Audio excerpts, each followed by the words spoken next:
Comenzamos con mucha energía una nueva edición de Punto de Encuentro.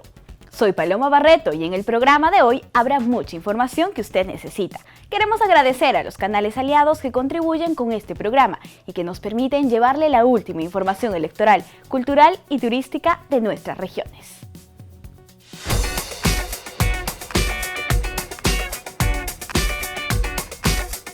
¿Qué son actas observadas? Las actas observadas son las que contienen letras o números ilegibles o con borrones, que corresponde identificar a la Oficina Descentralizada de Procesos Electorales.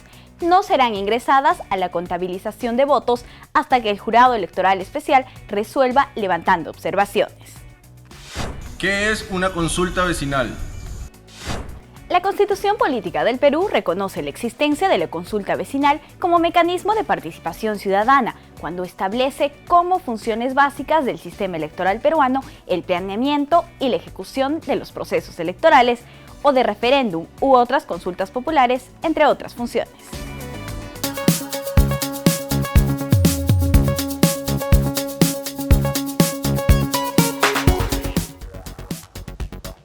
Hoy en Punto de Encuentro tenemos una entrevista con Enzo Helguera. Él es CEO de Imasolu y es especialista en temas electorales y marketing político. ¿Cómo está? Muy buenos días.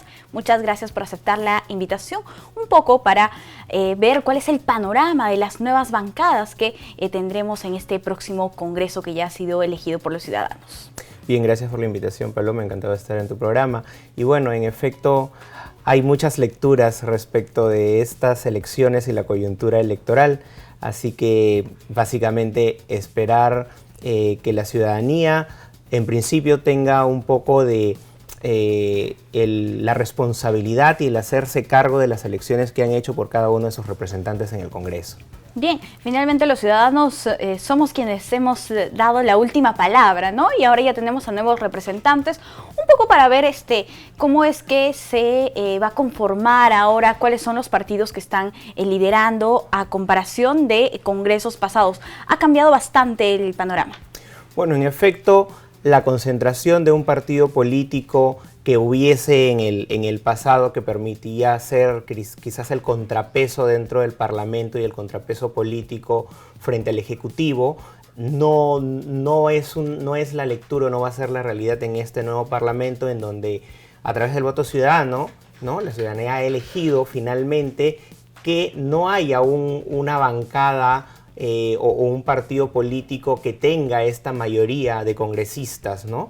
Entonces vamos a tener diferentes bancadas, pequeñas, muchas de ellas, otras que van a concentrar a un grupo finalmente de parlamentarios electos, pero que no llegarían a tener ni siquiera la mayoría simple como para imponer o defender una determinada agenda legislativa. ¿Y eso qué va a significar en la toma de decisiones?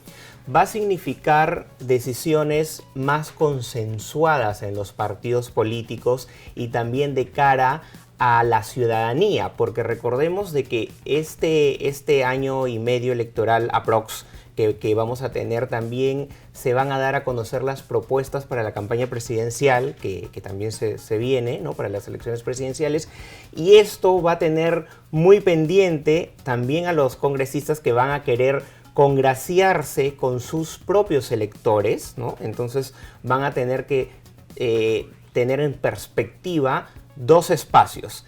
El primer espacio, el congresal, pero el segundo pensando en que además no pueden decepcionar a su electorado. Entonces eso los va a obligar a hacer mejores consensos, por lo menos eso esperemos. Bien, sobre la agenda de los partidos políticos que han ingresado y que tendrían ya un espacio en el nuevo poder legislativo, ¿cuáles son las agendas de los partidos, por ejemplo, de Acción Popular en este caso?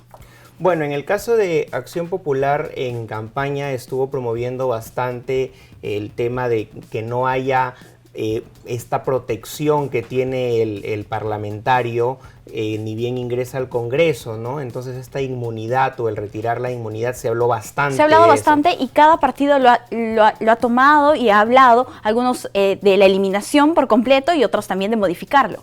Sí, la segunda opción en la que se dividen más o menos todos los partidos políticos es de modificarlo para que esta inmunidad no afecte los asuntos no políticos, ¿no? Es decir, si tienen denuncias en el foro civil o que no tenga nada que ver con la labor parlamentaria o política, entonces sí poder asumirlas, ¿no? O sea, las demandas de familia, etcétera.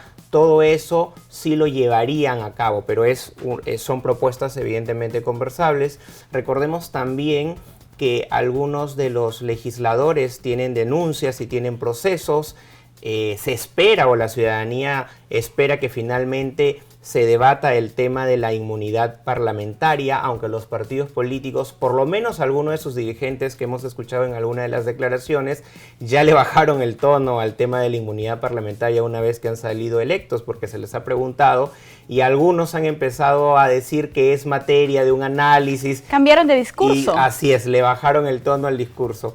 Un poco a veces acostumbrados a que las promesas de campañas a veces vienen de un lado, pero luego a la hora que están en el ejercicio del poder para el cual fueron elegidos, a veces le pueden cambiar el tono a la propuesta que hicieron o ya no lo harían con mayor intensidad. Sin embargo, van a tener que medirlo porque la ciudadanía va a estar muy atenta. Claro que sí. Y recordemos que las cifras de aprobación al Parlamento eran ya de por sí bajísimas, ¿no? Entonces, en realidad, van a ser juzgados de manera casi inmediata y reitero, tenemos una próxima elección presidencial a la vuelta de la esquina. Aparte de la inmunidad parlamentaria, ¿cuáles son los otros temas?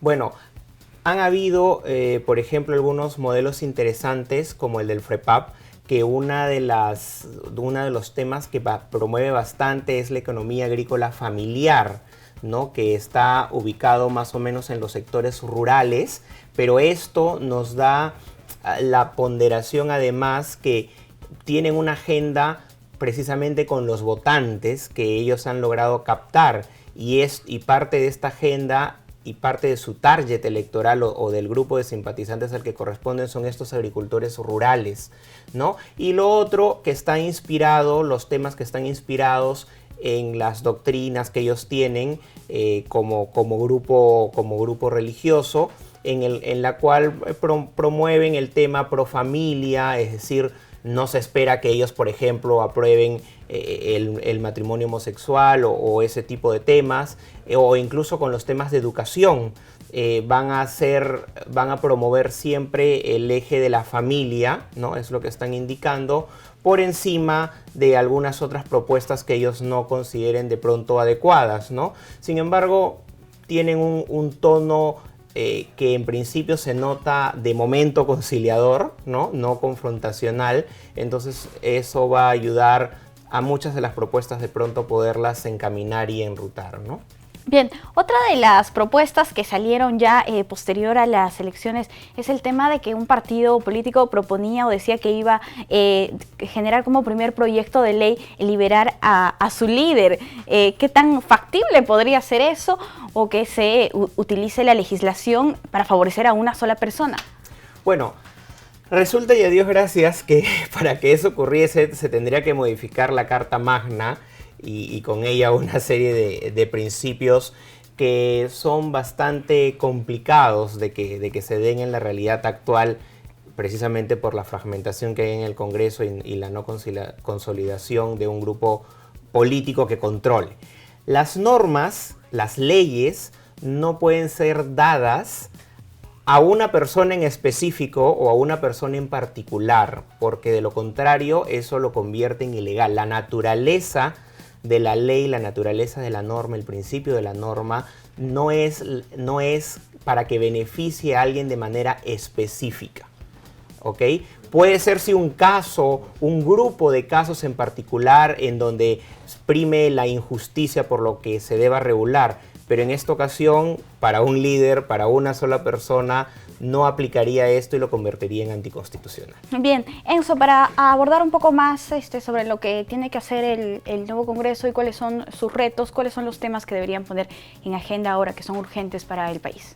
Bueno, las reformas. Definitivamente el tema de la reforma judicial, también hay algunas materias que han quedado pendientes en el tema de la reforma electoral, es algo que van a revisar y que ya lo tenían los partidos expuestos y conversados también al interior de sus propios partidos. Entonces, estas dos reformas van a ser las principales o las más importantes, las más urgentes, porque justo como tenemos la elección próxima, se va a necesitar legislar de manera urgente para solucionar algunos temas o algunos vacíos que han estado quedando en las normas, incluso regular el tema o regular quizás más el tema o mejor del financiamiento de los partidos políticos, entre otros detalles precisamente para prevenir que actos de corrupción o financiamiento ilegal estén ingresando a los partidos políticos, ¿no? Y el Poder Judicial, que evidentemente requiere una reforma urgente para evitar que uno de los poderes del Estado, uno de los pilares del Estado, también tenga este tipo de problemas relacionados con la falta de justicia, que es uno de los clamores que la ciudadanía reclama y ha reclamado por mucho tiempo. También ver los temas de fiscalización, evidentemente fortalecer probablemente a la Contraloría para que pueda hacer las investigaciones debidas o correspondientes, entre otros detalles de formas ya más específicas. Sí, ¿no? Entre las labores que va a tener que cumplir también es el tema de revisar los decretos de urgencia que han sido publicados en este tiempo. Sí, de hecho hay algunas corrientes que van a querer revisar estos decretos de urgencia porque han sido muchos y van a querer chequear cuál es la materia sobre la cual se ha legislado, y habrán casos específicos en donde probablemente vayan a haber consultas u observaciones, pero sí se van a revisar porque además estas son por una facultad especial y en un periodo también determinado, así que definitivamente las van a revisar. Hay mucha expectativa por el nuevo Congreso y por de la manera en la que los congresistas se van a desempeñar y sobre todo por lo que van a hacer y si es que van a legislar en favor de la población, y esperemos que así sea. Sí, esperemos que así sea. Y además existe también el tema de la presión ciudadana, ¿no? Que evidentemente podría volver a castigar al Parlamento de una manera más dura de la que ya ha castigado el Parlamento anterior, y la idea es que si se está pensando en la estabilidad política, si se está pensando en que los partidos políticos crezcan y que no sean castigados, muchos de ellos van a tener que hacer las cosas bien y van a tener que salir de cara a la población para que con acciones se vean verdaderamente reflejados frente a los intereses de la ciudadanía. Así es, Enzo. Muchísimas gracias por estar aquí con nosotros en Punto de Encuentro. Gracias a ti.